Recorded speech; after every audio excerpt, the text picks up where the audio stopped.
Mango's joining us for Jujutsu Kaisen as well. He's so cool! Today we're heading into Jujutsu Kaisen Season 2, Episode 3. I am loving the series so far, and this season's been pretty good. I'm usually not the biggest fan of long backstories, but this has been nice. It's nice seeing that Gojo wasn't always so overpowered, seeing more of the context between him and Geto's relationship, and how he was also strong with some of his techniques that he becomes super well known for later on. So, let's get into it.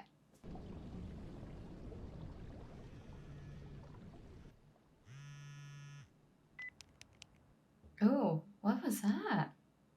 相手は次、人質交換的な出方で来るだろう。愛を殺さないと黒井さんを殺すとか。でも交渉の主導権は天内のいるこっち。I'm kind of surprised because we know that right now it seems like Geto and Gojo are both in their high school years. They're a little bit younger than we've seen them in the past. But they're so calm about it. I mean, they're talking about negotiations, trade-offs that would, that has someone's life at stake. Even if they don't really know Kuroi as much, they're so calm about this, like it's a commonplace thing. So I wonder if in the past they've been trained to deal with this type of situation before, or is it that at this point in time they're so used to it that it just doesn't faze them anymore. 私が天元様と同化するまでに黒井が帰ってこなかったらお別れも言ってないのにそれでいい逆に言えば途中でビビって帰り I love the art.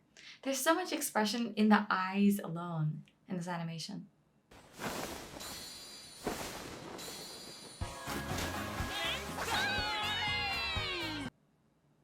Huh?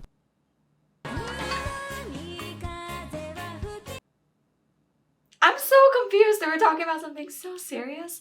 And then you see Gojo and Amanai at the beach. Was that supposed to be a transition slide? Because that was a little confusing.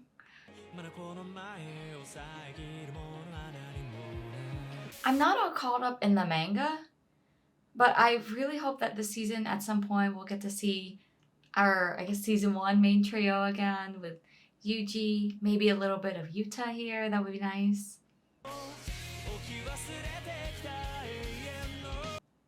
Okay, so in the last episode, one of you guys mentioned that Toji, I think it's his name, is daddy, and I thought you guys were referring to Gojo. I'm sorry. Right now, he isn't making the best first impression for me because, first off, he's an absentee dad. He doesn't seem like the nicest guy ever, and he wasted food, which is just blasphemy.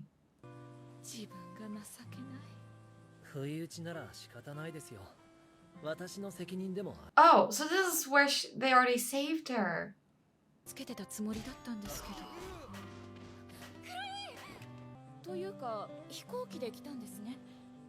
And they flew here to save her? I feel like Jujutsu Kaisen has the opposite problem most animes. A lot of series I've seen, they spend way too much time on explaining the background, explaining how things happened, the process of it. They go really into some of the nitty-gritty detail, sometimes a little bit too much. And in Jujutsu Kaisen, I feel like sometimes it's a test of how focused you are on the series because, we did start this episode off with a really tense conversation about saving Kuroi, and next thing you know, they're in Hawaii. So I'm assuming since they took it by plane, they are international somewhere on the beach. But it moves fast here. Is that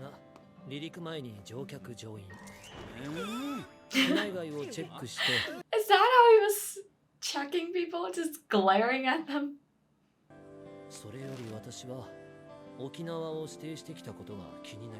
Oh, never mind. They were in Okinawa.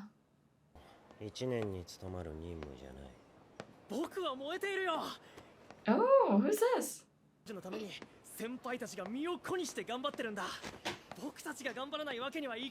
I always love the fact that Jujutsu Kaisen gives everyone a uniform, but each one is tailored and unique to the team. Mango's joining us for Jujutsu Kaisen as well.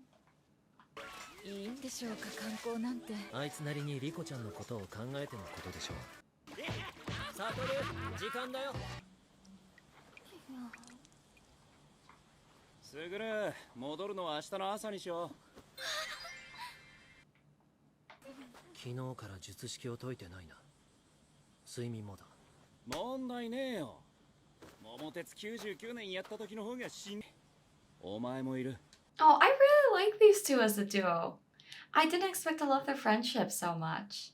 It's clear that they have their moments of fighting, but they really trust each other, especially on missions. ナナミ、滞在1日に伸ばすって何かあったのかな？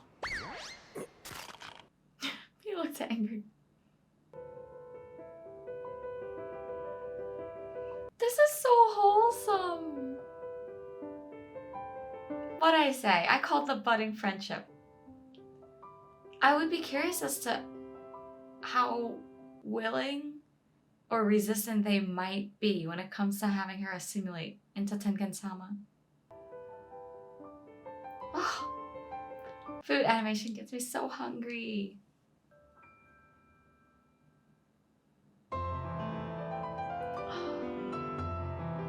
The soundtrack is so good.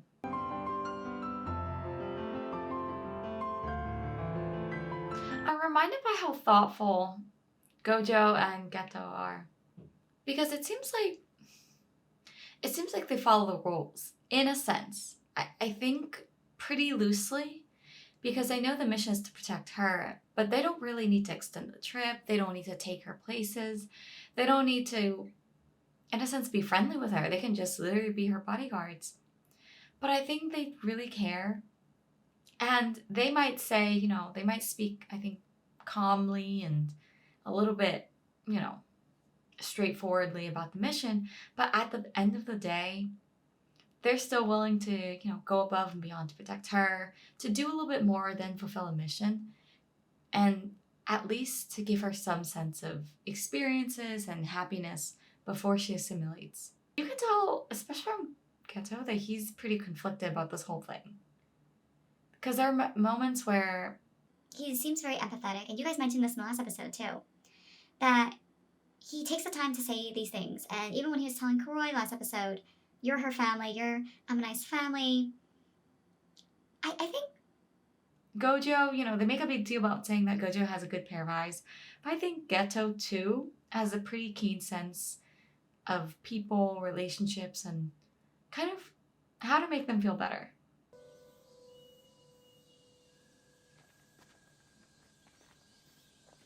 Oh, this reminds me of the Inari Shrine in Japan. ガキの森はあ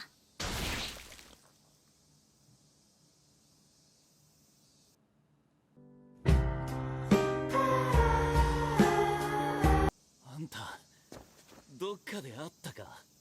気にすんな。俺も苦手だ。 Are you kidding me? I'm conflicted, but I do have to give him props. It's a good plan. It's a good villain plan. I mean, knowing that Gojo was using his powers and abilities basically 24/7 while they were traveling and hanging out in Okinawa, the minute he comes back to a place where he should theoretically be safe behind the barrier, of course he's going to let his guard down a little bit. So it's a good plan. It's a good plan. But still, no. I'm ready for them to team up and kick his butt.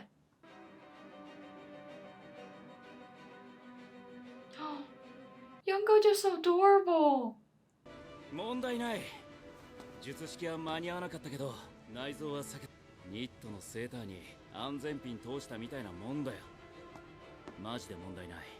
Are you actually fine? You're still bleeding.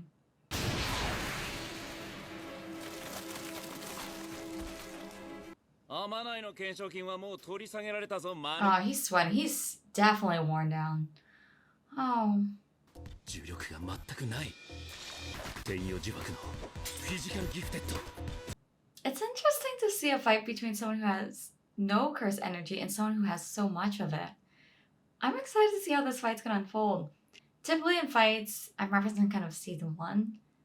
He's always confident, always smiling. Rarely have I don't even recall a scene where he's actually broken out in a sweat.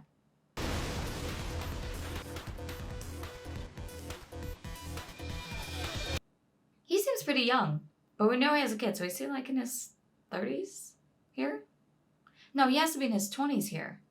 I'm thinking late 20s, early 30s? それにしても早すぎんだろ。出力最大。 He's so cool! Ah, the property damage. 妖刀着みてえに使おうってわけね。これじゃあいつの位置がわからん。 Oh, is he using this to overwhelm his senses? Because now he can't use curse energy to find where he is. 陸眼のお前が見落とすわけがねえ。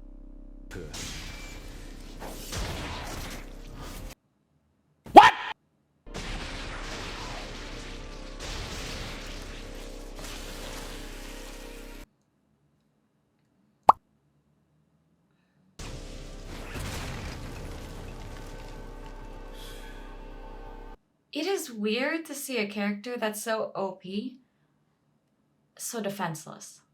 This is coming as a shock to me because even after all the preparation that he's done, I still thought that Gojo would get the upper hand here. Now I'm actually seeing how much of a toll all of this took on him. All the continuous fighting, constantly being vigilant, constantly watching, using his powers beforehand. In a way, the series set Gojo up to be almost like a god in the series. So I'm surprised by how meticulous and how well planned this idea is, and how brutal this takedown is. Oh, this scene... Oh, I can't look.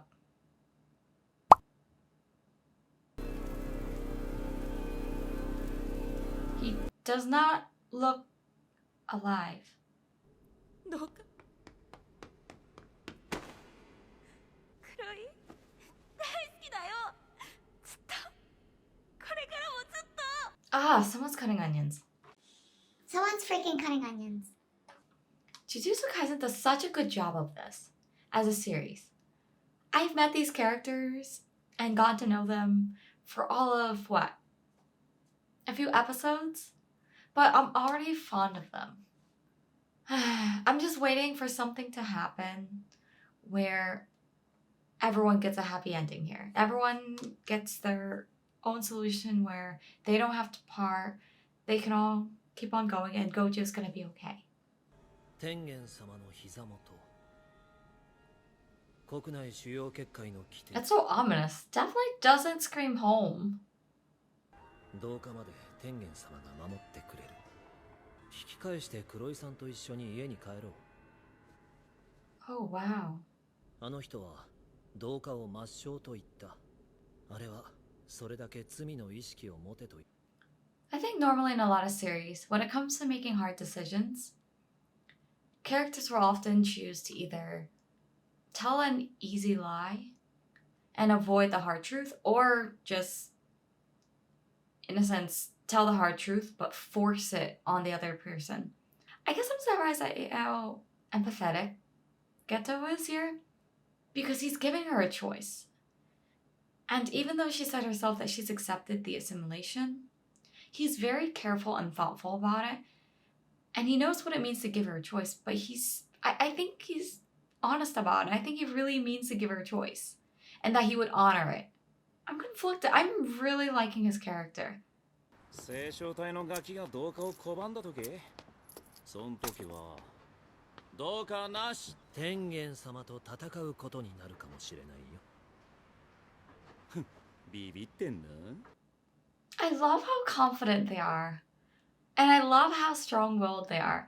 Ah, them as a duo is amazing. 君の未来は私たちが保証する私にとっては特別が普通で危ないことはなるべく避け父さんがいなくなった時のことは覚えてないのもう悲しくも寂しくもない Oh, I feel like a lot of that is a tribute to Kuroi. Raising her and being by her side for so long. もっとみんなと一緒にいたいもっとみんなと Oh, そんなものを見て stop. Someone is freaking getting in the kitchen chopping onions again.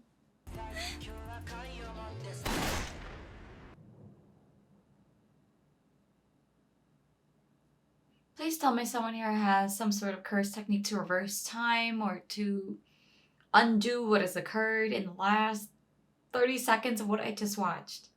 Why can't I just be happy? はい、お疲れ。解散、解散。I don't like him. あ？なんでって。He's such a good villain though.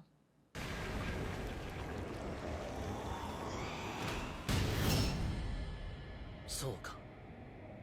死ね。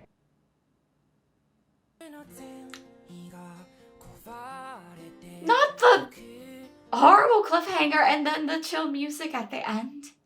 Oh, I feel like that cliffhanger was just mean. I feel like the series plays with my emotions a lot. So I guess good news is we know Gojo will be somehow fine. And I guess maybe this is what the name of the season, The Premature Death, is referencing. And that he's just going to somehow pop back in and be completely fine. On the other hand, I'm more worried about Amana here because she seems like a regular person, other than being the star vessel. I am a little bit confused though on how he was able to get through, or Toji was able to get through all the barriers, because Tengen-sama, I'm assuming in that innermost deep part that they went to, probably has some strong barrier set up. So for him to not only bypass Gojo, but then also be there and get to Amane so quickly, I'm wondering if there's an issue with the barrier as well. Most crazy scene by far was the fight between Toji and Gojo. And the sight of Gojo being such an OP character, just lying there like that, it was hard to watch. Let me in the comments what was the craziest scene in this episode for you, and what you thought of the fight and episode so far. And I'll see you guys very soon.